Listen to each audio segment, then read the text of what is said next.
अस्सलाम वालेकुम। घर में पड़े हुए एक एक्स्ट्रा से झाड़ू से आज हम वैक्यूम क्लीनर बना के अपने पूरे घर को चमकाएँगे।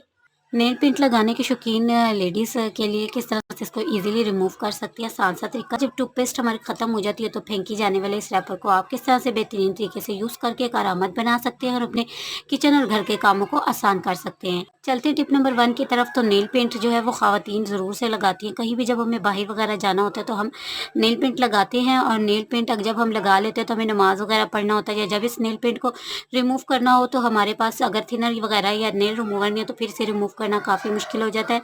इसको आप किस तरह से आसानी से रिमूव कर सकते हैं, इसके लिए आपने थोड़ी सी रुई ले लेनी है और वेज़लिन हम सबके घरों में होती है। आपने इसके ऊपर थोड़ी सी वेज़लिन लगा लेनी है, रुई के ऊपर अच्छी तरह से आपने इसको जस्ट कर लेना है।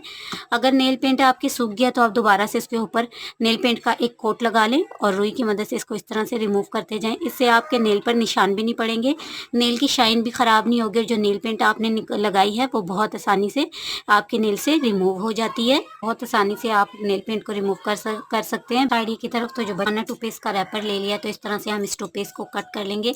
इसके अंदर भी काफ़ी सारी टूथपेस्ट होती है लेकिन हम इसे वेस्ट कर देते हैं, तो आज इसी रैपर से हम बहुत ज़्यादा अच्छे से अपनी बहुत सारी चीज़ों की सफाई करेंगे। तो इस तरह से मैं इसके पीसेस कट कर लूँगी।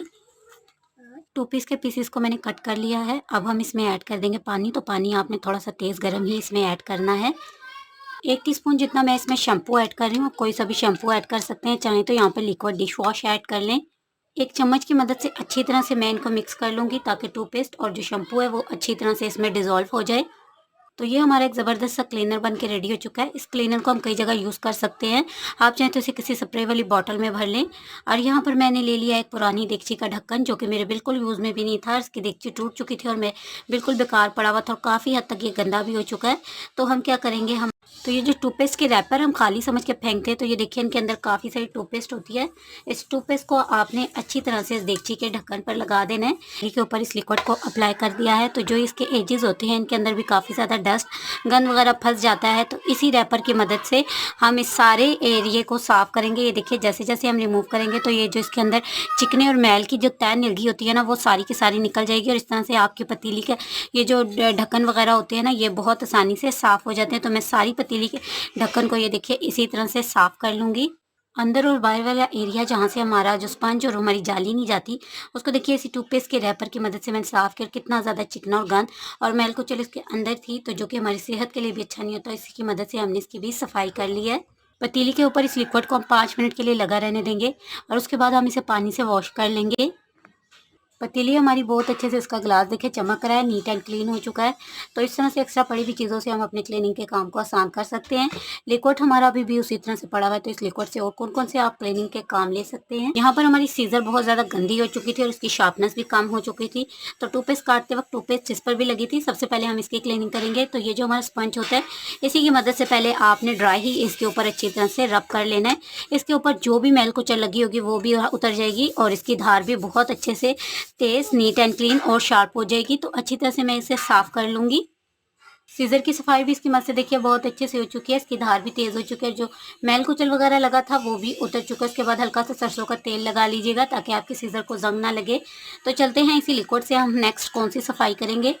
स्टील वगैरह के चम्मच हम सबके घरों में यूज़ आते हैं और एक टाइम के बाद ना इनकी चमक ख़त्म हो जाती है। इनमें उस तरह की चमक नहीं रहती और ये बिल्कुल ही रफ टफ से हो जाते हैं। तो यहाँ पर ये देखिए इसी टूथपेस्ट का एक कटा हुआ मैं पीस ले लूँगी और सारे चम्मच पर अच्छी तरह से मैं इसको रब कर लूँगी। इससे एक तो ये साफ़ भी बहुत अच्छे से हो जाएंगे, दूसरा नीट एंड क्लीन भी हो जाएंगे। तो अच्छी तरह से मैं सारे चम्मच पर इसको रब कर लूँगी। अच्छी तरह से आपने इसको रब करना है। उसके बाद आपने क्या करना है, हमारी जो कूची होती है ना, ये जो हमारा स्पंज था इसकी मदद से आपने थोड़ा सा ये शैम्पू वाला लिक्विड इसके ऊपर लगाना है और अच्छी तरह से अपने चम्मच पर रब कर लेना है। 2 से 3 मिनट के लिए इन चम्मच को आप छोड़ देंगे। जब आप क्लीनिंग ही कर रहे होंगे तो आप ये देखिए ये गंदे वाले चम्मच हैं जिन पर अभी मैंने ठीक से इसको नहीं लगाया, इसमें और इसकी चमक में आप खुद ही वाज़ेह फ़र्क देख सकते हैं। तो सारे चम्मच को इसी तरह से मैं नीट एंड क्लीन करूँगी। उसके बाद पानी से निकाल लूँगी। चम्मच हमारे देखिए कितने अच्छे से नीट एंड क्लीन हो चुके हैं, इन पे एक्स्ट्रा शाइन आ चुकी है। तो इस तरह से आप अपने स्टील के ग्लास और बर्तनों को भी बहुत अच्छे से शाइन ला सकते हैं एक्स्ट्रा पड़ी हुई टूथपेस्ट से। चलते हैं नेक्स्ट आइडिया की तरफ। तो बचे हुए लिक्विड को मैं स्प्रे वाली बॉटल में भर लूँगी। इसे मैंने स्प्रे वाली बॉटल में भर लिया, अच्छे से मैं शेक कर लूँगी। हमारे किचन जहाँ चूल्हा पड़ा होता है वहाँ जो सामने वाली दीवार होती है उसके ऊपर आपने देखा बहुत ज़्यादा डस्ट और चिकना वगैरह पड़ जाता है।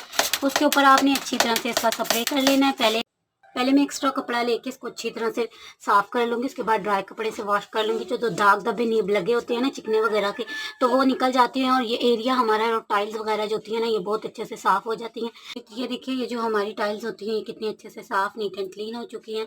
तो अगर आप बेकार फेंकने से अगर बजाय इस तरह से चीज़ों को यूज़ करें तो ये हमारे लिए बहुत करामत होती हैं। चलते हैं नेक्स्ट टिप और नेक्स्ट आइडिया की तरफ। तो जब हम झाड़ू बाय करके लाते हैं तो थोड़े टाइम बाद ही हमारे झाड़ू के तिनके निकल जाते हैं, खुल जाते हैं, ख़राब हो जाते हैं। तो आज आपके साथ बहुत ज़बरदस्त सी टिप शेयर करूँगी। इसके लिए घर में पड़ा हुआ कोई एक्स्ट्रा सा रेशमी दुपट्टा ले लें। अगर आपके पास कोई इस तरह की चीज़ है या धागा वगैरह है तो वो ले लें, लेकिन दुपट्टा जो होता है वो स्ट्रॉन्ग होता है। तो ये मेरा एक्स्ट्रा पड़ा हुआ दुपट्टा था।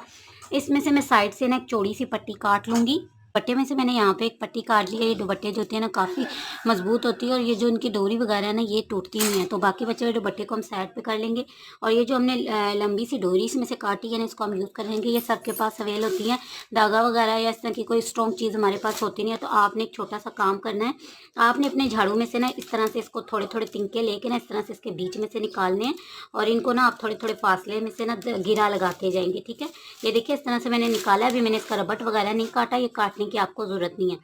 तो यहाँ पे मैं इसको गिरा लगा लूँगी और इसी तरह से ना मैं थोड़े से पोर्शन से फिर झाड़ू के तिनके ले लूँगी और इसको मैं इसी तरह से गिरा लगा लूँगी। तो सारे झाड़ू के साथ ना आपने इसी तरह से ये देखिए कर लेना है। ये तिनके भी नहीं नीचे कवर कर लिया। जो बचा हुआ हमारा ये पट्टी थी ना इसको हम इसी झाड़ू के गिरना इस तरह से लपेट लेंगे।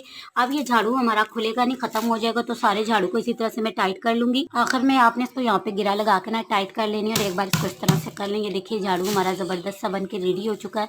चलते हैं नेक्स्ट टिप और नेक्स्ट आइडिया की तरह। जब झाड़ू को हम हाथ में पकड़ते हैं या लगाते हैं तो क्या होता है कि झाड़ू के जो तिनके होते हैं ना हमें लगना स्टार्ट हो जाते हैं और अक्सर औकात ये इतने बारीक तिनके होते हैं कि ये बहुत बुरी तरह से हमारे हाथ के अंदर ना लग जाते हैं। तो इसके लिए आपको कुछ नहीं करना, आप एक एक्स्ट्रा पड़ी हुई जराब ले लें। मेरे पास यहाँ पे ये जराब थी और ये बिल्कुल बेकार हो चुकी है, फटी हुई है। तो जराब को हम यहाँ पर यूज़ करेंगे। हम क्या करेंगे, हम इस जराब को ना इसके ऊपर चढ़ा लेंगे इस तरह से। इससे ये हमारे हाथों पे भी नहीं लगेगा, हमारा झाड़ू भी सेफ हो जाएगा और जब हम इसको यूज़ करेंगे ना तो ये झाड़ू के तिनके वगैरह हमें नहीं लगेंगे। तो अच्छी तरह से मैं इस झाड़ू के ऊपर ना इस जराब को फिक्स कर लूँगी। तो ऊपर का हिस्सा था ना इसको मैं इस तरह से यहाँ से सेट कर लूँगी डबल करके। ठीक है, इससे जब मैं इसको यूज़ करूँगी ना तो ये मेरे हाथ पर भी नहीं लगेगा और इस तरह से ये झाड़ू के ऊपर जराब जो है ना ये हमारी चढ़ी हुई भी अच्छी लगती है। ठीक है, सब बन चुका है। मैं आपको सफाई भी करके दिखाती हूँ। आपको सफाई करने में बहुत ज़्यादा आसानी हो जाएगी और ये बहुत अच्छे से सफाई करेगा। तो नेक्स्ट आइडिया की तरह तो यहाँ पे मैंने एक और एक्स्ट्रा पड़ी हुई जराब ले लिया। जराब को मैं जो झाड़ू का निचला वाला हिस्सा होता है ना इस पर चढ़ा लूँगी। जराब चढ़ाने से पहले हमें एक और काम करना है कि हमारे झाड़ू के तिनके जो होते हैं ना जब हम नया झाड़ू लेके आते हैं तो वो नीचे से बराबर नहीं होते, इससे ऊपर वाले तिनके भी टूटना शुरू हो जाते हैं। तो जब भी आपका झाड़ू इस तरह से मिसबैलेंस हो जाए तो आपने इसको इस तरह से पकड़ लेना है और जहाँ से ये मिसबैलेंस हो रहा है ना उतने हिस्से को आपने इस तरह से काट देना है। कैंची की मदद से आपने अपने झाड़ू को बैलेंस कर लेना है। तो ये देखिए कितना ज़बरदस्त है, ये हमारा झाड़ू अब बन चुका है, अब ख़राब नहीं होगा। अब जो एक्स्ट्रा इस एरिए पर आपने पहले ना शॉपर चढ़ाना है, तो जो तिनके हैं ना वो आपकी जराब में फंस जाएंगे और आपको जराब चढ़ाने में प्रॉब्लम होगी। उसके बाद जराब जो है ना वो बहुत आसानी से आपकी चढ़ जाएगी। शॉपर चढ़ा के जब भी आप झाड़ू के ऊपर जराब चढ़ाएंगे ना कोई काम लेने के लिए तो यकीन जाने बहुत आसानी से चढ़ जाएगी और ये फंसेगी भी नहीं। तो ये हमारा ज़बरदस्त सा वैक्यूम क्लीनर बन के रेडी हो चुका है। इससे आप बहुत जगहों की सफाई कर सकते हैं।